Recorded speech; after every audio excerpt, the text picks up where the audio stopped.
ಆಧ್ಯಾತ್ಮದ ಸಾಧನೆ, ಭಗವಂತನ ಅರಿಯಲು, ಭಗವಂತನ ಪಡೆಯಲು, ನನ್ನ ನಾನು ಅರಿಯಲು ಹೇಗೆ ಪ್ರಾಣಾಯಾಮ ಉಪಯೋಗಕ್ಕೆ ಬರುತ್ತೆ, ಯಾತಕ್ಕೆ ಇದನ್ನು ಇದರೊಳಗೆ ಸೇರಿಸಿದ್ದಾರೆ,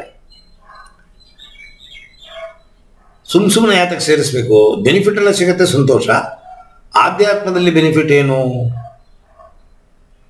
ಫಸ್ಟು ಆರೋಗ್ಯ ಬೇಕು. ಯಾವುದೇ ಒಂದು ಸಾಧನೆ ಬೇಕು ಅಂದರೆ ಪ್ರಾಣಾಯಾಮದಿಂದ ಆರೋಗ್ಯ ನಂಬರ್ 1. ಎರಡನೇದು, ನೀವು ಪಾಸಿಟಿವ್ ಆಗಿರ್ತೀರ. ಅಂದರೆ ನಕಾರಾತ್ಮಕದ ವಿಚಾರಗಳ ಜೊತೆಗೆ ನಮ್ಮನ್ನು ಹೊಂದಕ್ಕೆ ಬಿಡಲ್ಲ ಇದು. ಯಾವಾಗಲೂ ಪಾಸಿಟಿವ್ ಆಗಿರೋರ ಜೊತೆಗೆ ಮೂವ್ ಆಗೋದು.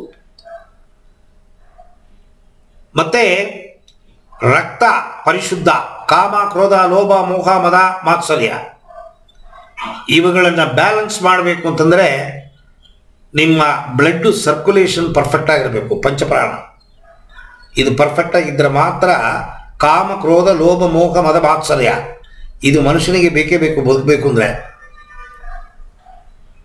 ಎಲ್ಲ ಬೇಕು, ಎಲ್ಲ ಇದ್ದರೆ ಮಾತ್ರ ಪ್ರಾಣ ದೇಹದಲ್ಲಿ. ಕಾಮ ಬೇಕು, ಕ್ರೋಧ ಬೇಕು, ಲೋಭ ಬೇಕು, ಮೋಹ ಬೇಕು, ಎಲ್ಲ ಬೇಕು. ಬ್ಯಾಲೆನ್ಸ್ಡ್ ಆಗಿರಬೇಕು. ಅತಿ ಹೆಚ್ಚು ಉದ್ವೇಗ ಬರದೇ ನೋಡ್ಕೊಳ್ಳುತ್ತೆ. ಇದು ದೇಹದಲ್ಲಿರುವ ಈ ಪಾರ್ಟ್ಗಳು, ಅಂಗಗಳು ಎಲ್ಲ ಒಂದಕ್ಕೊಂದು ಸಂಬಂಧ ಇದೆ. ಎಲ್ಲ ಲಿಂಕು, ಒಂದು ಕೆಟ್ಟೋದ್ರೆ ಇನ್ನೊಂದು ಕೆಟ್ಟೋಗುತ್ತೆ. ಸೊ ಇವುಗಳನ್ನು ಸಮತೋಲನವಾಗಿ ಇಟ್ಕೊಳ್ಳುತ್ತೆ ಇದು. ಯಾವಾಗ ಇದನ್ನೆಲ್ಲ ಸಮತೋಲನವಾಗಿರುತ್ತೆ, ನಿಮ್ಮ ಸಾಧನೆ ಮಾಡಬೇಕಾದ್ರೆ ಮೈಂಡ್ ಪ್ಯೂರಿಫೈಡ್ ಆಗಿರೋ ಮೈಂಡಿಂದ ಮಾತ್ರ ಭಗವಂತನ ಕಾಣಕ್ಕೆ ಸಾಧ್ಯ.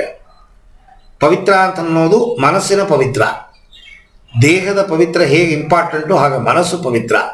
ಆ ಮನಸ್ಸಿನ ಪವಿತ್ರವನ್ನು ಕಾಪಾಡೋದು ಯಾವುದಂದ್ರೆ ಪ್ರಾಣ.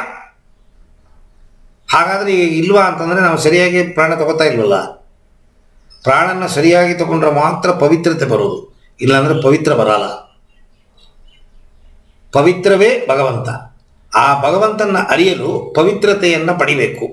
ಆ ಪವಿತ್ರತೆಯನ್ನು ಈ ಪಂಚಪ್ರಾಣಗಳು ನಮಗೆ ಕೊಡುತ್ತೆ. ಸೊ ಅದಕ್ಕೆ ಪ್ರಾಣಾಯಾಮ ತುಂಬ ಇಂಪಾರ್ಟೆಂಟು.